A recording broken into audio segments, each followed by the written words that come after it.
Quando você descobre que as duas pessoas que mais confia no mundo estão traindo sua confiança da pior maneira possível, algo dentro de você morre para sempre. Mas também, algo novo pode nascer. Bom dia, meus queridos. Sou Irene Campos, tenho 83 anos e hoje vou compartilhar com vocês uma história que guardei dentro do meu coração por muitos anos. Antes de começar, queria pedir para você que está me assistindo agora, que deixe seu like, se inscreva no canal e ative o sininho para receber mais histórias como essa. E me conta nos comentários de onde você está assistindo. Sempre fico curiosa para saber quem são as almas queridas que dedicam um tempinho do seu dia para ouvir as histórias de uma senhora como eu. Minha história começa em 1962, quando eu tinha apenas 22 anos. Naquela época, o Brasil era um lugar bem diferente do que é hoje. Nós, moças, éramos criadas para sermos boas esposas, boas mães, para mantermos a casa em ordem e cuidarmos da família. Casar virgem, de véu e grinalda era praticamente uma obrigação para uma moça de família, como diziam naquele tempo. Eu vivia com meus pais em uma casa simples, mas confortável, em um bairro de classe média. Meu pai trabalhava como contador em uma empresa têxtil e minha mãe cuidava da casa. Fui criada com valores tradicionais: respeito aos mais velhos, honestidade, fidelidade e, principalmente, a ideia de que o casamento era para toda a vida, até que a morte nos separe, como diz a promessa. Foi em uma quermesse da igreja que conheci o Mário. Ele era alto, de ombros largos, cabelos escuros penteados com brilhantina, como era moda na época, e um sorriso que iluminava qualquer ambiente. Ele tinha 25 anos e trabalhava em uma empresa de importação, um emprego que naquele tempo era considerado muito bom. Quando nossos olhos se encontraram pela primeira vez, senti algo que nunca tinha sentido antes. Meu coração bateu mais forte, minhas mãos ficaram geladas, e eu sabia, como só uma jovem apaixonada sabe, que ele seria importante na minha vida. O namoro seguiu como mandava o figurino daquela época. Sempre acompanhados, seja pelos meus pais, seja por alguma tia ou primo mais velho. Os encontros eram na sala da minha casa, com a porta aberta ou em passeios pela praça, sempre sob vigilância. Um beijo mais demorado já era motivo de escândalo. Como mudaram os tempos, não é mesmo? Hoje vejo meus netos com seus namorados e mal acredito na liberdade que eles têm. Durante o namoro, Mário me contou sobre sua história familiar, que tinha um quê de tragédia. Quando ele tinha apenas 5 anos, sua mãe faleceu de repente, de uma doença no coração. Foi um golpe terrível para a família. Poucos meses depois, seu pai, talvez buscando conforto na dor, conheceu outra mulher. O relacionamento deles foi rápido, e quando Mário tinha quase 7 anos, seu pai já havia se casado novamente, e eles tinham uma filha pequena, a Joana. Mário sempre falava de Joana com um carinho especial. Contava como tinha ajudado a cuidar dela quando era bebê, como a ensinou a andar, como a protegia dos meninos maldosos da vizinhança. Eu achava aquilo lindo. Um homem que demonstrava tanto amor pela irmã certamente seria um pai maravilhoso para nossos filhos. Eu pensava. Nos casamos em 1964. Foi uma cerimônia linda na igreja matriz da cidade, seguida de uma recepção no salão paroquial. Eu usei o vestido de noiva que minha mãe e minhas tias costuraram durante meses, com renda que minha avó guardava desde que eu nascera. O véu era emprestado de uma prima, que tinha se casado 2 anos antes. Mário estava elegantíssimo em seu terno escuro. Quando saímos da igreja sob uma chuva de arroz, eu me sentia a mulher mais feliz do mundo. Nossa casa era pequena, mas era nossa. Mário havia conseguido comprar com a ajuda do pai e um empréstimo do banco. Eu a decorei com tanto amor. Cortinas que eu mesma costurei. Alguns móveis que ganhamos de presente de casamento, outros que compramos aos poucos. A cozinha era meu orgulho, com armários pintados de azul claro e uma mesa de fórmica branca onde tomávamos café todas as manhãs. Os primeiros meses de casados foram como um sonho. Eu cuidava da casa, preparava as refeições preferidas de Mário, esperava ele voltar do trabalho com a roupa passada e a casa perfumada. À noite, conversávamos sobre o dia, fazíamos planos para o futuro, sonhávamos com os filhos que teríamos. Nas reuniões de família, éramos sempre elogiados como o casal perfeito. Mal sabiam eles. A família de Mário nos visitava com frequência. O pai dele, seu Antônio, era um homem sério, mas gentil. A madrasta, Dona Teresa, sempre me tratou bem, embora eu sentisse que havia uma certa distância entre nós. E havia Joana, que na época do nosso casamento tinha 19 anos. Ela era muito bonita, com os mesmos olhos escuros de Mário, sempre bem vestida, sempre sorridente. No início, eu gostava quando Joana vinha nos visitar. Ela era divertida, contava histórias engraçadas, trazia novidades sobre moda, sobre músicas. Eu não tinha irmãs, apenas um irmão mais velho que já morava em outra cidade, então apreciava a companhia feminina. Achava até que tínhamos nos tornado amigas. Mas com o passar do tempo, comecei a notar certas coisas. A forma como Joana olhava para Mário não me parecia normal para uma irmã. Os abraços que duravam um pouco mais do que deveriam. As conversas sussurradas quando achavam que eu não estava prestando atenção. Uma vez, entrei na sala de repente e tive a impressão de que eles se afastaram muito rapidamente. Na hora, afastei aquele pensamento. Era absurdo, era pecado até pensar em algo assim. Mas os sinais foram ficando mais evidentes. Joana começou a aparecer em nossa casa em horários estranhos, quando sabia que eu estaria na feira ou visitando minha mãe. Dizia que precisava falar com Mário sobre assuntos de família. Quando eu perguntava ao meu marido sobre o que tinham conversado, ele sempre dava respostas vagas. Dizia que era sobre o pai deles, sobre dinheiro, sobre coisas que não me interessariam. Comentei minhas suspeitas com minha mãe em uma tarde em que fui visitá-la. Ela me olhou com uma expressão séria e disse: "Minha filha, não crie problemas onde não existe. Os homens não gostam de mulheres ciumentas. Se quer manter seu casamento, cuide bem do seu marido e não fique inventando histórias." Guardei aquelas palavras comigo. Afinal, minha mãe estava casada havia mais de 30 anos e devia saber do que estava falando. Assim, fiz o que muitas mulheres daquela época faziam. Engoli meus medos, minhas dúvidas e continuei sendo a esposa perfeita. Até que, em fevereiro de 1965, descobri que estava grávida. Foi uma alegria imensa. Mário parecia tão feliz quanto eu. Começamos a planejar o quartinho do bebê, a pensar em nomes. Sentia que aquela criança iria fortalecer ainda mais nosso casamento. Em uma tarde de abril, voltei mais cedo de uma consulta médica. O doutor havia me liberado rapidamente porque precisou atender uma emergência.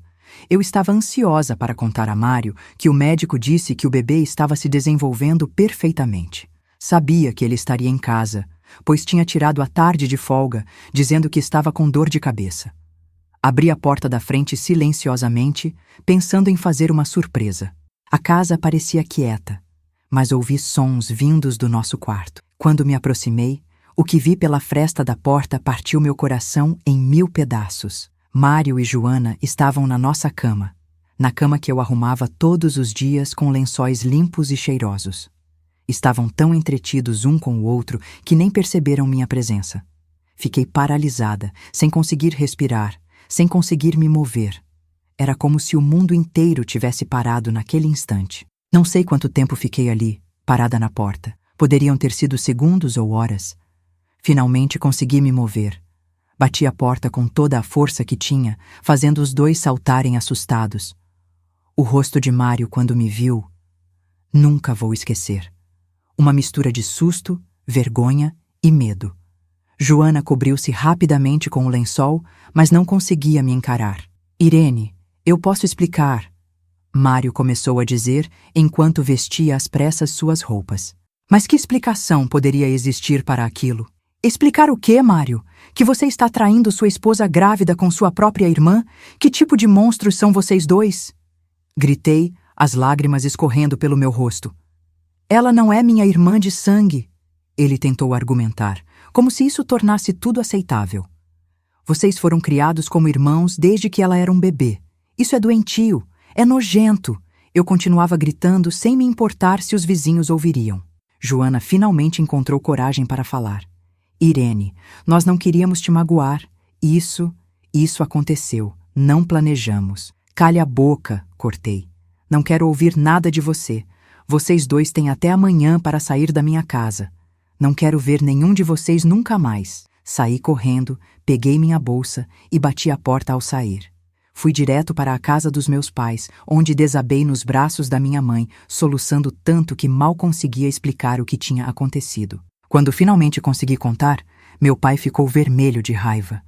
Ele queria ir até minha casa para dar uma lição em Mário, mas minha mãe o conteve, dizendo que isso só pioraria as coisas. Naquela noite, deitada na minha antiga cama de solteira, chorei até não ter mais lágrimas. Sentia-me traída, humilhada, destruída. O futuro que eu havia planejado com tanto cuidado tinha se despedaçado em questão de minutos. E o pior, carregava dentro de mim um filho daquele homem que tinha me traído da forma mais cruel possível. Mas enquanto olhava para o teto do meu antigo quarto, algo dentro de mim começou a mudar. A dor ainda estava lá, imensa, sufocante, mas junto com ela surgiu uma faísca de raiva, de indignação. E foi essa faísca que me impediu de desmoronar completamente. Foi essa faísca que acendeu em mim a vontade de não ser apenas uma vítima, de não ser apenas mais uma mulher traída, que baixa a cabeça e aceita seu destino. Naquela noite, entre lágrimas e soluços, comecei a planejar minha vingança. Porque se eles pensavam que eu iria simplesmente desaparecer e deixá-los viver felizes, estavam muito enganados mesmo. Passei uma semana inteira na casa dos meus pais, praticamente sem sair do quarto. Minha mãe trazia as refeições na bandeja, preocupada com o bebê. Você precisa se alimentar, filha. Pense na criança, ela dizia. E era justamente pensando naquela criança que eu comecei a entender que precisava fazer algo. Mário apareceu algumas vezes, implorando para falar comigo. Meu pai o mandava embora com ameaças cada vez mais sérias. Na última vez, chegou a pegar a espingarda que guardava desde o tempo em que caçava com meu avô.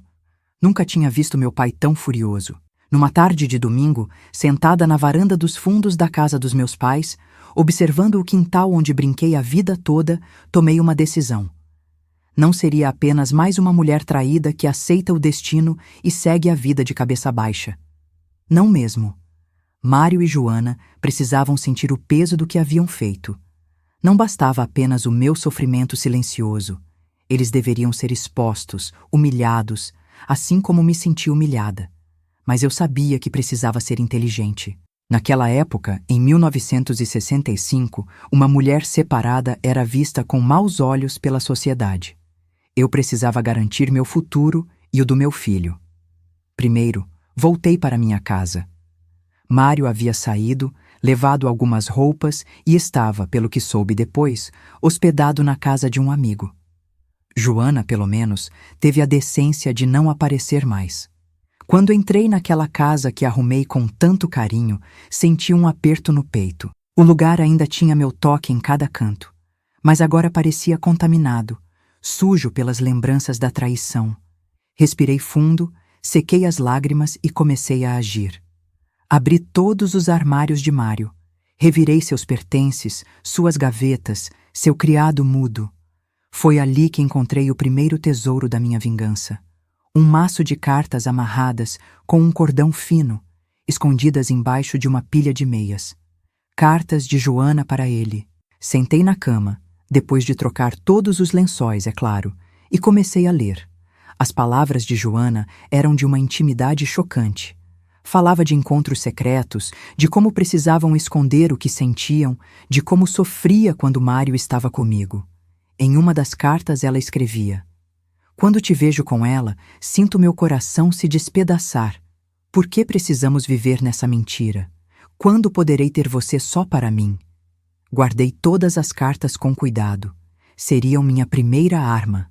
Depois, procurei pelo telefone da casa de Joana. Sabia que ela morava sozinha desde que terminara os estudos, em um apartamento pequeno que o pai ajudava a pagar. Liguei para lá várias vezes, em horários diferentes, para ter certeza de quando ela estaria fora. Precisava entrar naquele apartamento. Consegui a chave com a própria Teresa, a madrasta. Fui visitá-la uma tarde, fingindo querer conselhos sobre a situação. Ela estava arrasada com o comportamento dos filhos.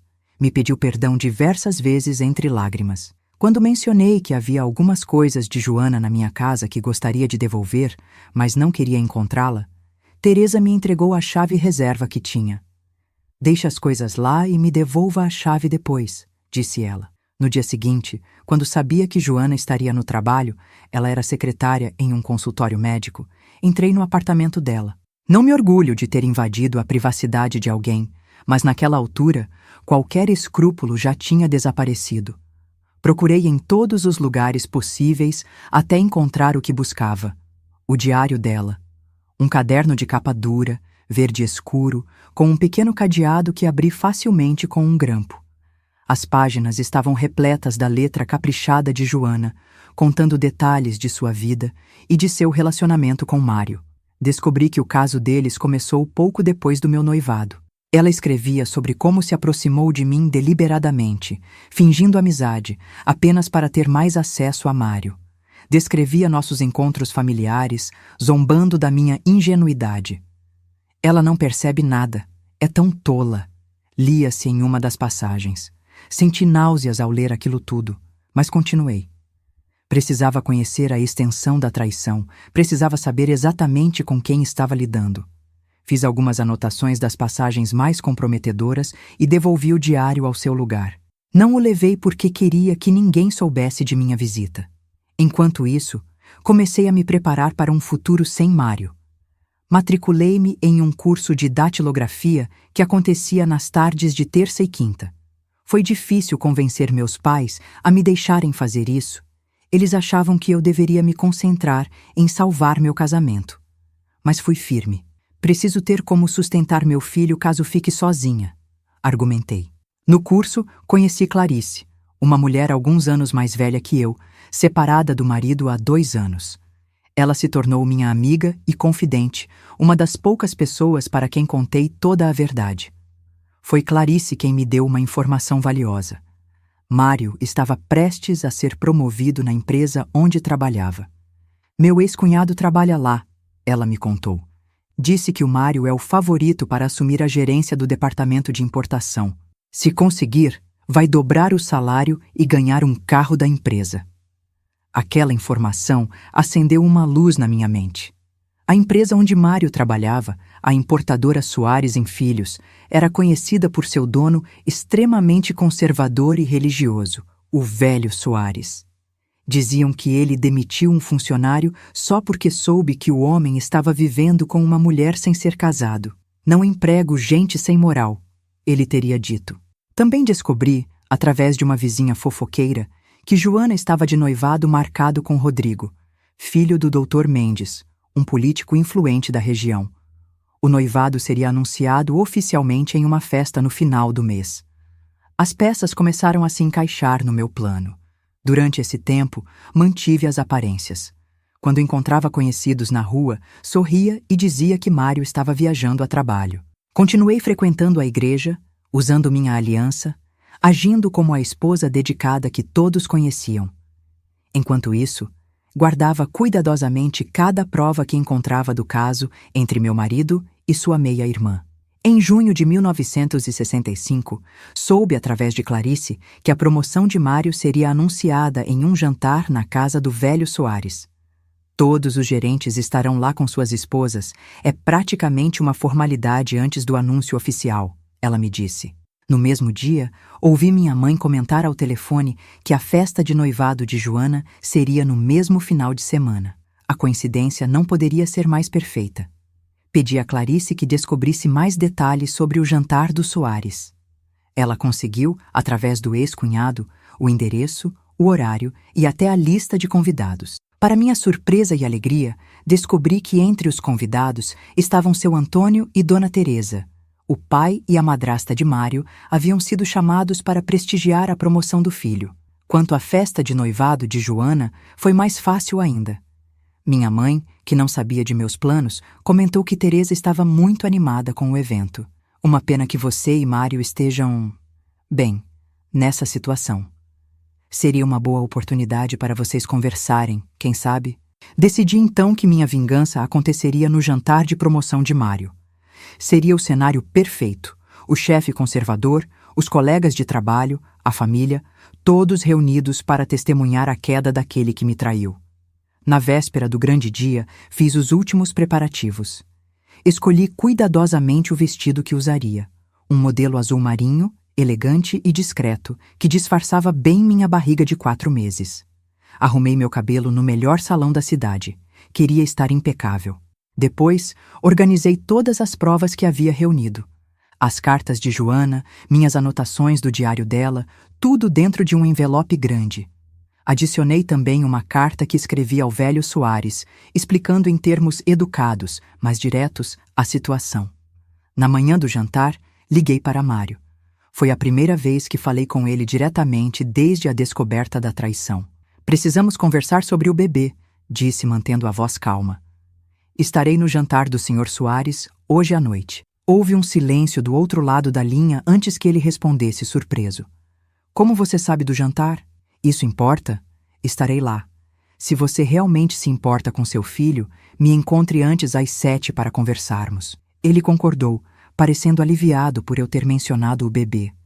Provavelmente pensou que eu queria uma reconciliação, que tinha desistido da ideia de separação. Mal sabia ele. À tarde, vesti-me com cuidado, maquiei-me como se fosse para uma festa normal. Minha mãe me observava com esperança nos olhos. Você vai tentar fazer as pazes com ele? Perguntou. Respondi apenas com um sorriso enigmático. Antes de sair, peguei o envelope com as provas e o coloquei na bolsa. Meu coração batia forte, uma mistura de nervosismo e determinação. Sabia que o que estava prestes a fazer mudaria minha vida para sempre, mas não havia volta. Mário e Joana precisavam enfrentar as consequências de seus atos. Quando cheguei ao casarão, onde morava o velho Soares, vi o carro de Mário estacionado do lado de fora. Respirei fundo, ajeitei o vestido e caminhei decidida até a entrada. O mordomo me recebeu e perguntou meu nome. Sou Irene Campos, esposa de Mário Campos, respondi com firmeza. Estou na lista de convidados. Ele consultou a lista e assentiu, abrindo a porta para que eu entrasse. O som de conversas e risos enchia o ar, misturado ao tilintar de taças e ao suave fundo musical. Todos os homens de terno escuro, todas as mulheres em vestidos elegantes. Uma cena da alta sociedade local que eu estava prestes a transformar em um palco para minha vingança. Avistei Mário do outro lado do salão, conversando com o velho Soares. Quando me viu, seu rosto empalideceu. Eu sorri e caminhei em sua direção, sentindo os olhares curiosos dos outros convidados. O momento que eu tanto planejei finalmente havia chegado. Então, como eu estava contando, entrei naquele salão elegante da casa do velho Soares, com a cabeça erguida e o coração acelerado. O lugar estava lindamente decorado, com arranjos de flores por toda parte e uma mesa de jantar que parecia saída de um filme. Cristais, porcelanas finas, talheres de prata. O velho Soares realmente queria impressionar. Quando Mário me viu, seu rosto perdeu a cor. Ele rapidamente se desculpou com o Sr. Soares e veio em minha direção, segurando meu braço e me guiando para um canto mais afastado do salão. O que você está fazendo aqui? Sussurrou, o rosto uma máscara de preocupação e irritação. Pensei que fôssemos conversar antes. E perder minha entrada triunfal? Não seria tão divertido, respondi com um sorriso calmo que parecia desconcertá-lo ainda mais. Irene, por favor, ele implorou, olhando nervosamente ao redor. Este jantar é muito importante para minha carreira. Podemos conversar depois em casa. Em casa? Repeti, erguendo uma sobrancelha. Qual casa, Mário? A minha? De onde você saiu com o rabo entre as pernas depois que eu peguei você na cama com sua irmã? Ele empalideceu ainda mais, olhando nervosamente ao redor para ter certeza de que ninguém tinha ouvido. Fale baixo, pelo amor de Deus. E ela não é minha irmã de sangue, você sabe disso. Assim, essa pequena tecnicidade que você usa para justificar o injustificável, respondi, mantendo minha voz controlada, mas firme. Criados como irmãos desde que ela era um bebê, mas isso não importa para vocês dois, não é? Antes que ele pudesse responder, vi o Sr. Soares se aproximando de nós, acompanhado por seu Antônio e Dona Teresa. Meu coração saltou. A plateia perfeita estava se reunindo. Mário, meu rapaz, não vai nos apresentar a sua esposa? disse o velho Soares, estendendo a mão para mim. Mário parecia que ia desmaiar, mas conseguiu se recompor. Claro, senhor Soares. Esta é Irene, minha esposa. Irene, este é o senhor Augusto Soares, meu chefe, e... Bem, você já conhece meu pai e Teresa. Apertei a mão do senhor Soares com firmeza. Era um homem alto, de cabelos grisalhos e postura imponente, o tipo de pessoa que está acostumada a comandar. É um prazer finalmente conhecê-lo, senhor Soares. Mário fala muito bem do senhor. O prazer é meu, minha querida. Seu marido é um dos meus funcionários mais promissores. Estou muito feliz que tenha podido vir esta noite. Sorri educadamente, enquanto meus olhos encontravam os de Teresa. Ela parecia desconfortável, provavelmente imaginando o que eu faria ali. Seu Antônio, por outro lado, parecia genuinamente feliz em me ver, sem ideia do que estava por vir. Mário me disse que vocês estão esperando um bebê. Parabéns, continuou o senhor Soares. Família é o bem mais precioso que temos, não concorda? Absolutamente, respondi, sem tirar os olhos de Mário. Nada é mais importante que a família e a lealdade dentro dela. Percebi Mário engolindo em seco. O senhor Soares, alheio à atenção, continuou. Bem, vamos nos juntar aos outros convidados. O jantar será servido em breve, e depois tenho um anúncio importante a fazer. Enquanto caminhávamos de volta ao centro do salão, notei a chegada de mais convidados. Entre eles, para minha surpresa e deleite, estava Joana, acompanhada por um rapaz alto e bem vestido que presumi ser Rodrigo, seu noivo. Ela não me viu de imediato, ocupada em sorrir e cumprimentar as pessoas, exibindo o anel de noivado. Sua irmã também foi convidada? Perguntei a Mário, observando seu rosto empalidecer ainda mais. Eu não sabia que ela viria, gaguejou. Deve ser porque papai foi convidado. Que conveniente, murmurei. A família toda reunida para seu grande momento. O jantar começou a ser servido. Sentei-me ao lado de Mário, como era esperado de uma esposa devotada. Joana estava do outro lado da mesa, algumas cadeiras adiante, ao lado de seu noivo. Quando finalmente me viu, quase engasgou com o vinho que bebia. Nossos olhares se cruzaram por um momento. O dela em pânico, o meu calmo e determinado. A refeição prosseguiu com conversas amenas sobre política, negócios e trivialidades. Participei educadamente, elogiando a comida, sorrindo nos momentos certos, agindo como a perfeita esposa de um executivo em ascensão. Mário, ao meu lado, mal tocava em sua comida, bebendo mais vinho do que o habitual. Joana também parecia ter perdido o apetite, lançando olhares nervosos em nossa direção quando achava que ninguém estava observando. Finalmente, depois da sobremesa, o senhor Soares se levantou, segurando sua taça para um brinde. O momento havia chegado. Senhoras e senhores, agradeço a presença de todos nesta noite especial. Como vocês sabem, a importadora Soares em Filhos tem crescido continuamente nos últimos anos, graças ao trabalho árduo e à dedicação de funcionários exemplares. Enquanto ele falava, abri discretamente minha bolsa, retirando o envelope que havia preparado. É com grande satisfação que anuncio hoje a promoção de Mário Campos ao cargo de gerente do Departamento de Importação, continuou o senhor Soares. Mário tem demonstrado não apenas competência profissional, mas também valores pessoais que prezamos em nossa empresa. Honestidade, lealdade e respeito à família. Houve uma rodada de aplausos. Mário se levantou, forçando um sorriso, enquanto gotas de suor brilhavam em sua testa. Obrigado, senhor Soares. É uma honra, começou ele. Perdoe-me, interrompi, levantando-me também. Mas antes que meu marido faça seu discurso de agradecimento, eu gostaria de dizer algumas palavras. Um silêncio surpreso caiu sobre a mesa. Mário me olhou em pânico, mas mantive meu sorriso sereno. Como esposa de Mário, tenho acompanhado de perto sua dedicação ao trabalho. Comecei, minha voz clara e firme. E é verdade que valores como honestidade e lealdade são fundamentais, não apenas nos negócios, mas na vida pessoal. O senhor Soares assentiu, aparentemente satisfeito com minhas palavras, sem ideia do que estava por vir. No entanto, continuei, sinto que devo compartilhar com todos vocês uma história sobre confiança e traição. Vi o rosto de Mário se contrair em horror. Joana, do outro lado da mesa, parecia prestes a desmaiar. Esta história começa com uma jovem de 22 anos, apaixonada e ingênua, que acreditava ter encontrado o homem de sua vida. Ela se casou, sonhando com uma família feliz, sem saber que seu marido já estava envolvido em um relacionamento proibido, com a própria meia-irmã. Houve suspiros chocados ao redor da mesa. Os olhos do Sr. Soares se arregalaram. Seu Antônio engasgou com o vinho, e Dona Teresa cobriu a boca com a mão. Talvez vocês pensem que estou contando uma história de novela, continuei, mas infelizmente é a minha própria história. E tenho provas. Abri o envelope e comecei a passar as cartas de Joana para Mário pelo lado da mesa, começando pelo Sr. Soares. Estas são cartas escritas por Joana para meu marido. Cartas de amor, cartas descrevendo encontros secretos, cartas falando sobre como enganar a esposa tola. Para continuar em seu caso.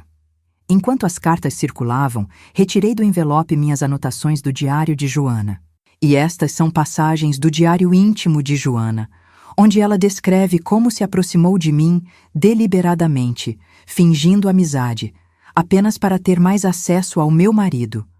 Como ria da minha ingenuidade. Virei-me para Rodrigo, o noivo de Joana, que olhava as cartas com uma expressão de nojo e incredulidade. Sinto muito que você tenha que descobrir o caráter de sua noiva desta forma, Rodrigo. Ninguém merece ser enganado assim. Depois, olhei para o Sr. Soares, que lia as cartas com o rosto vermelho de indignação. Sr. Soares, o senhor falou sobre valores, sobre honestidade e respeito à família. Pergunto-me se um homem que trai a esposa grávida com a própria irmã realmente incorpora os valores que o senhor preza. O salão estava em completo silêncio. Mário, pálido como um fantasma, tentou falar. Irene, por favor, estou grávida de 4 meses, continuei, ignorando-o, minha mão repousando suavemente sobre a barriga. E pretendo criar meu filho longe desta família doentia. Uma família onde irmãos se tornam amantes, onde a traição é escondida sob sorrisos falsos e abraços fraternos. Teresa estava chorando abertamente agora. Seu Antônio havia se levantado, o rosto contorcido em uma mistura de raiva e dor. Como vocês puderam? Gritou para os filhos. Como puderam fazer algo tão aberrante? Joana tentou se explicar, mas as palavras não saíam. Seu noivo já tinha se afastado dela, sacudindo a cabeça em desgosto. O Sr. Soares se levantou, a face vermelha de fúria. Mário Campos, considere-se desligado da importadora Soares em Filhos. Não emprego homens sem caráter. Virei-me para Mário uma última vez. Você escolheu sua irmã em vez da sua esposa e do seu filho. Agora viva com essa escolha. Com isso, peguei minha bolsa e caminhei em direção à saída, de cabeça erguida, sentindo os olhares de todos me acompanhando. Quando cheguei à porta, me virei para uma última olhada no caos que havia criado. Mário estava sentado, a cabeça entre as mãos. Joana chorava, enquanto seu noivo saía apressadamente do salão. Seu Antônio gritava com os 2 filhos, e Teresa tentava acalmá-lo em vão. O Sr. Soares conversava com seus outros convidados, provavelmente tentando salvar o que restava de sua festa arruinada. Saí para a noite fresca de junho, respirando profundamente. Um peso enorme havia saído dos meus ombros. Sim, o futuro ainda era incerto. Sim, eu ainda estava grávida e em breve seria uma mãe solteira, em um tempo em que isso era um estigma. Mas naquele momento, senti uma paz que não experimentava desde que descobrira a traição. Eles tinham sido expostos. Tinham perdido a máscara de respeitabilidade. E eu tinha recuperado minha dignidade. No táxi a caminho da casa de meus pais, refleti sobre o que havia feito. Não sentia remorso, não sentia culpa. Sentia apenas a certeza de que havia feito o que precisava ser feito. Mário e Joana haviam plantado sementes de traição e agora colhiam as consequências. Na manhã seguinte, a história já corria pela cidade. Minha mãe voltou do mercado escandalizada com os comentários que ouvira. Você destruiu a reputação daquela família, exclamou. Eles destruíram a própria reputação quando decidiram trair minha confiança, respondi calmamente, tomando meu café da manhã. Nos dias seguintes, soube por conhecidos que Mário havia perdido não apenas o emprego na importadora Soares, mas também qualquer possibilidade de conseguir outro trabalho respeitável na cidade. Joana teve seu noivado rompido oficialmente, com a família do noivo fazendo questão de anunciar no jornal local que, devido a circunstâncias recentemente descobertas, o compromisso entre Rodrigo Mendes e Joana Pinto foi cancelado. Algumas pessoas me criticaram por expor o caso publicamente, dizendo que eu deveria ter resolvido em família. Outras me admiravam pela coragem de enfrentar a situação de cabeça erguida. Não me importava com nenhuma das opiniões. Sabia que havia feito o que precisava para seguir em frente. Não se esqueçam de deixar seu like, se inscrever no canal e ativar o sininho para não perder a continuação. E me contem nos comentários se vocês acham que minha vingança foi justa ou se eu deveria ter agido de outra forma. Então, onde paramos? Ah, sim, eu tinha acabado de deixar o jantar na casa do Sr. Soares, depois de expor publicamente a traição de Mário e Joana. Aquela noite de junho de 1965 marcou o fim de uma fase da minha vida e o início de outra, muito mais desafiadora, mas também muito mais gratificante. Voltei para a casa dos meus pais naquela noite com uma sensação estranha de alívio misturado com apreensão. O alívio de ter feito justiça com minhas próprias mãos, de ter recuperado um pouco da dignidade que me foi roubada. A apreensão pelo futuro incerto que me aguardava.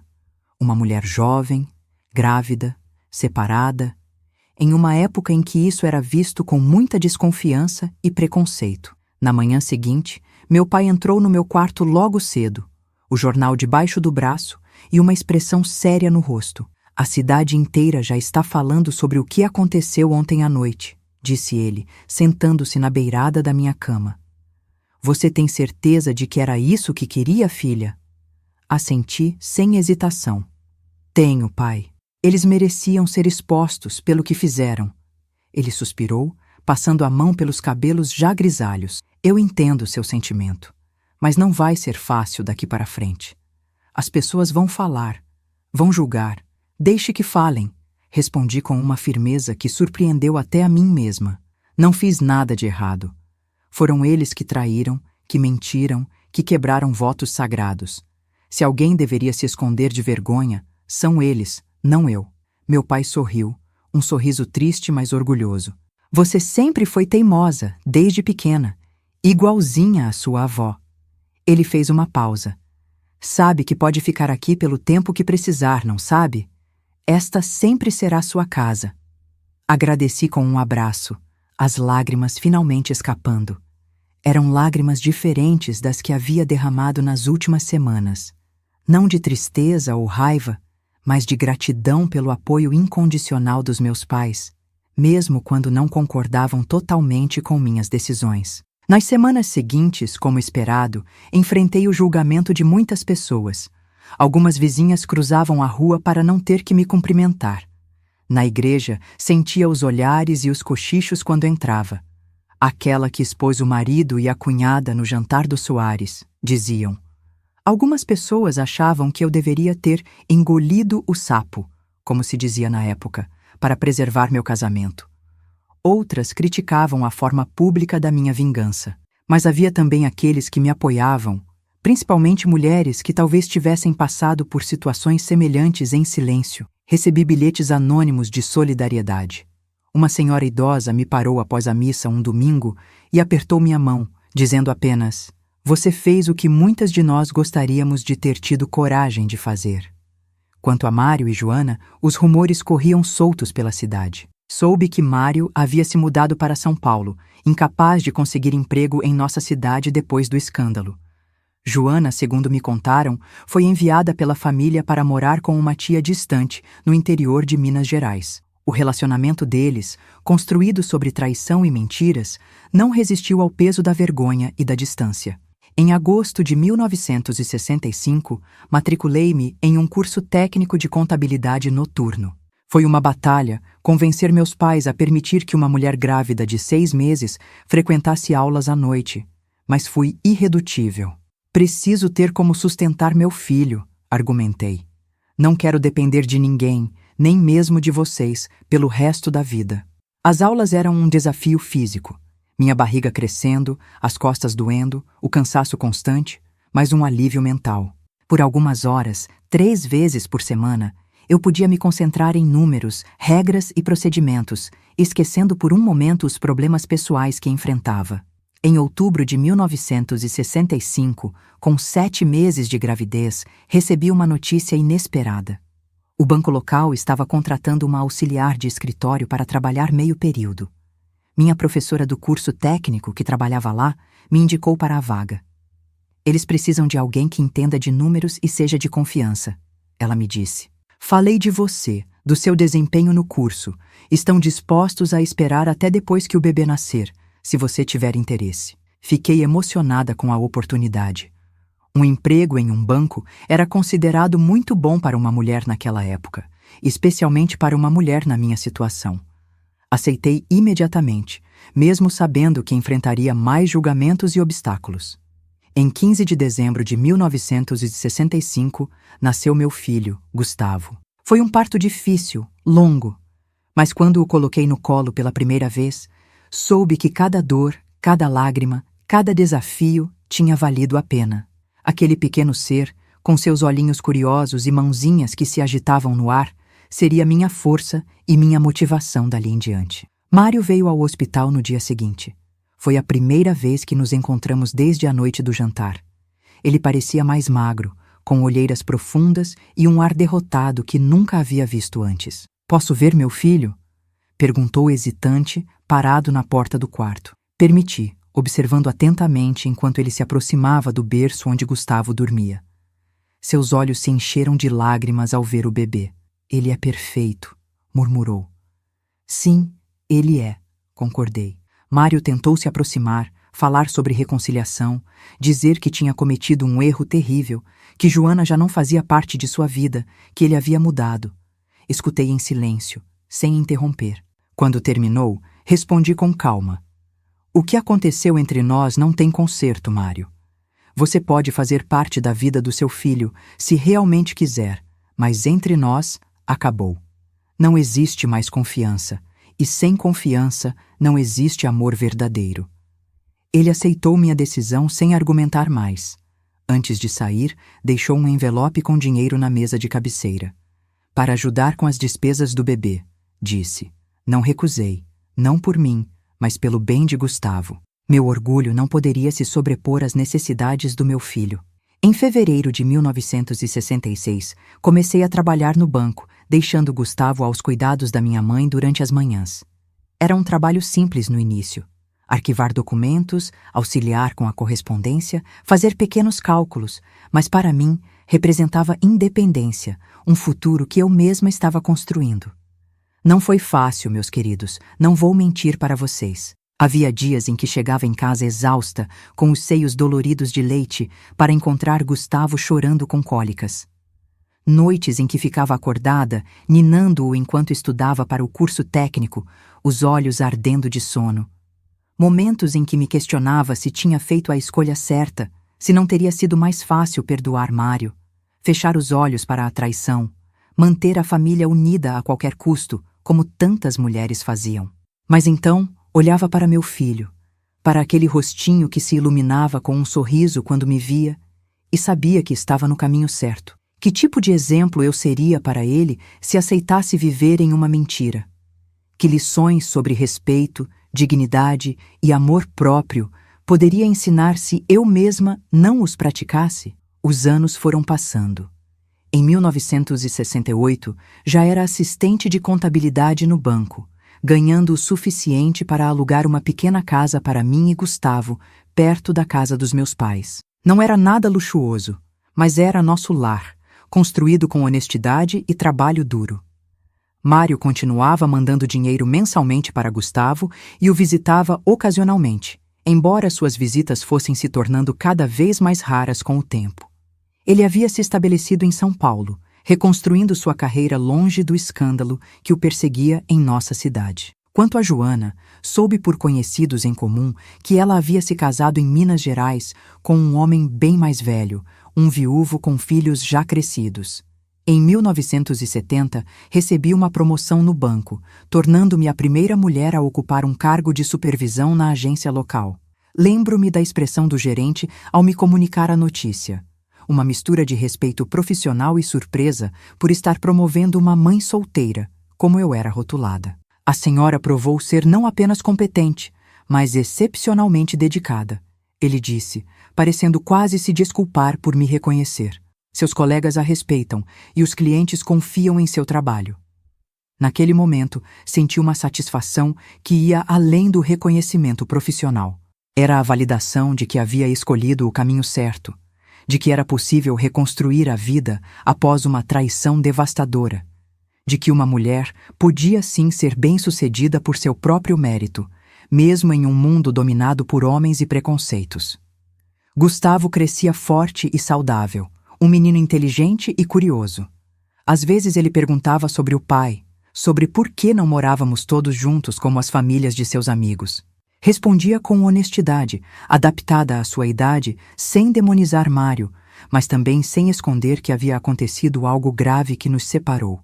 Seu pai e eu seguimos caminhos diferentes, explicava.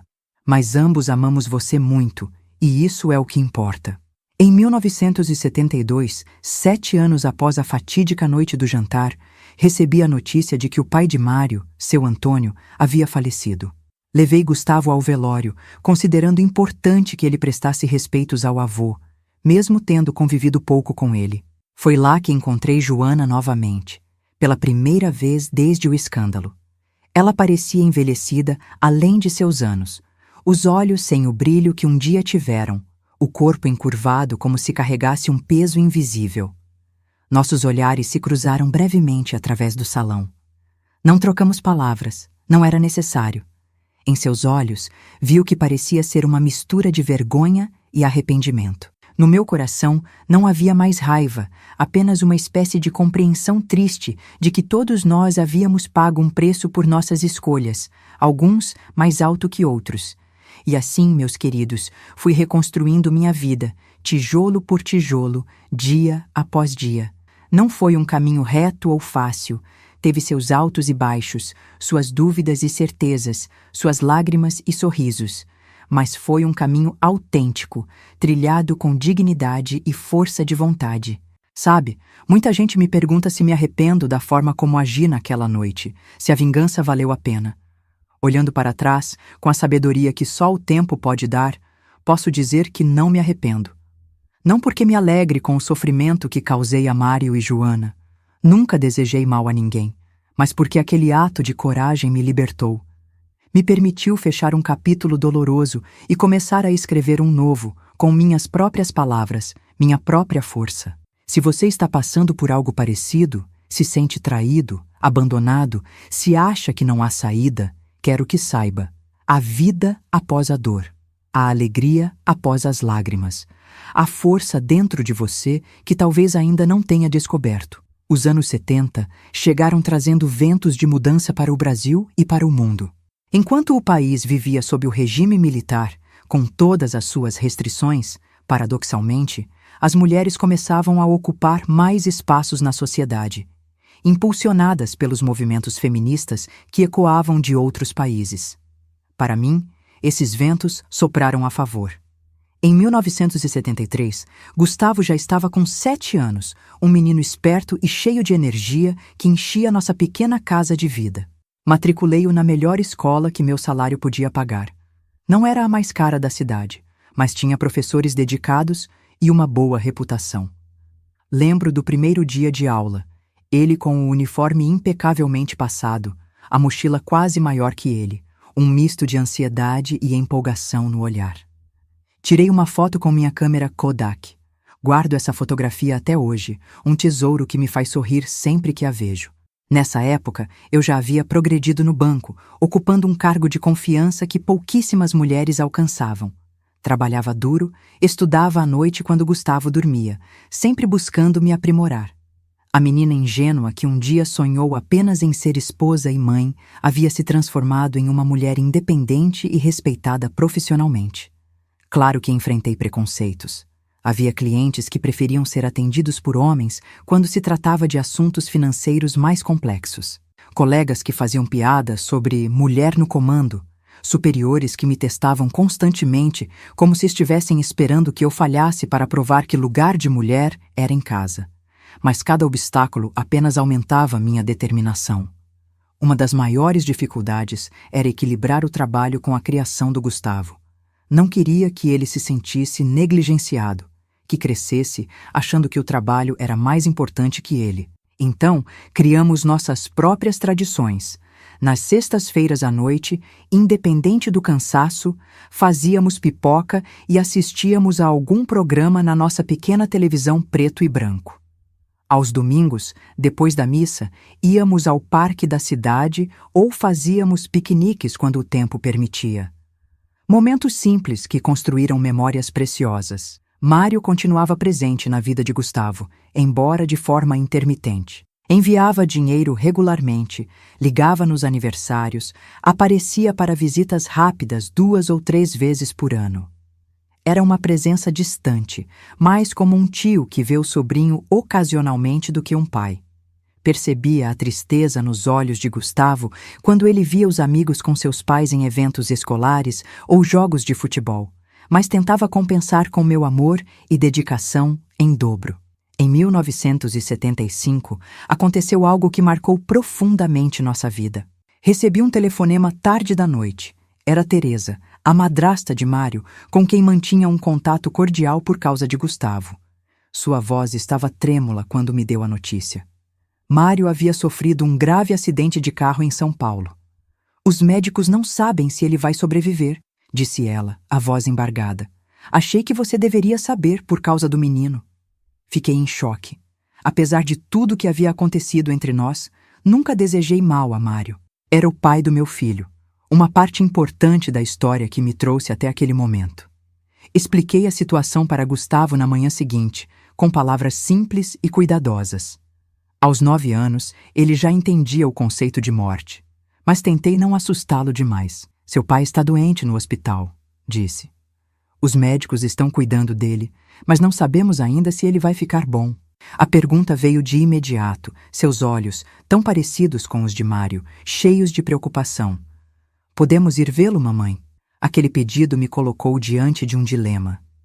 Ir a São Paulo significava gastar dinheiro que não tínhamos sobrando, faltar ao trabalho, enfrentar uma viagem longa e cansativa. Mas como negar esse pedido?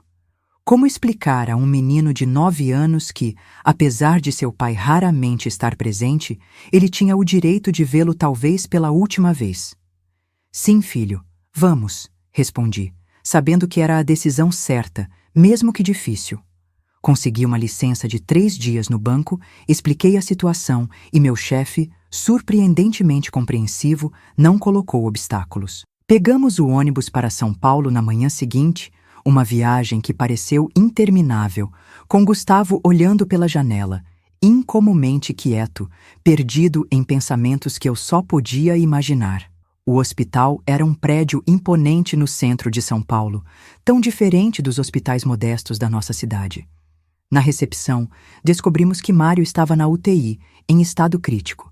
Apenas parentes próximos podiam visitá-lo, e por apenas alguns minutos. Sou a mãe do filho dele, expliquei para uma enfermeira mostrando Gustavo. Viemos de longe para vê-lo. Depois de alguma hesitação e consultas, permitiram que Gustavo entrasse, acompanhado por mim. O corredor da UTI era frio e asséptico, com um silêncio quebrado apenas pelo bip das máquinas. Preparei Gustavo, explicando que seu pai estaria ligado a aparelhos, que pareceria diferente do que ele lembrava. Quando entramos no quarto, meu coração apertou. Mário estava quase irreconhecível, o rosto inchado e machucado, tubos saindo de sua boca e braços, monitores ao lado da cama. Gustavo parou na porta, hesitante, seus olhos arregalados de medo. Está tudo bem, filho, sussurrei, segurando sua mão. Você pode se aproximar se quiser. Lentamente, ele caminhou até a cama, olhando fixamente para o pai. Então, para minha surpresa, Esticou a mão e tocou suavemente a mão de Mário. Pai, ele disse, com uma voz pequena, mas firme. Sou eu, o Gustavo. A mamãe me trouxe para te ver. Você precisa ficar bom, tá? Naquele momento, todas as mágoas do passado, todo o ressentimento que ainda pudesse existir em meu coração, simplesmente se dissolveu. Vi apenas um menino que amava seu pai, apesar das ausências, apesar das falhas. E vi um homem que, independente dos erros que cometeu comigo, não merecia partir deste mundo sem o perdão e a compreensão do filho. Mário permaneceu internado por quase um mês. Contra todas as expectativas, sobreviveu, embora com sequelas que o acompanhariam pelo resto da vida. Dificuldades de locomoção e problemas respiratórios crônicos. Durante esse tempo, Gustavo e eu retornamos para nossa cidade, mas ligávamos regularmente para ter notícias. Escrevi uma carta para Mário, que pedi a Teresa para entregar quando ele estivesse consciente o suficiente para ler. Nessa carta, não mencionei o passado, não toquei nas feridas antigas.